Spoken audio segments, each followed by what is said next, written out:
እንዴ ጓደኛዬ ማን ነው? እንዴ ጓደኛዬ ሰላም ነው?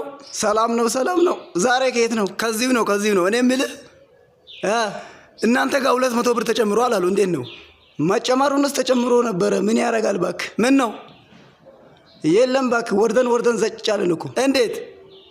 ለምሳሌ በእናንተ ጊዜ 1 ሚሊዮን ብር ምን ይገዛ ነበር? አረ 1 ሚሊዮን ብር ቤት ይገዛል፣ መኪና፣ ሌላም ነገር ተጨማሪ ነገር ይገዛል። አረ እባክህ አሁንማ እንኳን ቤት መኪና ራሱ አይችልም። 1 ፍሬ መኪና ራሱ መግዛት አይችልም። ወረቀት ሆናችኋል በለኛ። ወረቀት ብቻ ግን እኮ ያው እኮ ነው ዞሮ።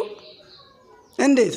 ምክንያቱም በእኛ ጊዜ ብሩ አነስተኛ ስለነበር እቃውም ርካሽ ነበር። በእናንተ ጊዜ እናንተ ስትበዙ እቃውም እንደዛው ተወዶ ነው። አረ ቢሆንም በእናንተ ጊዜ ይሻል ነበር እባክህ ነው ብለህ ነው?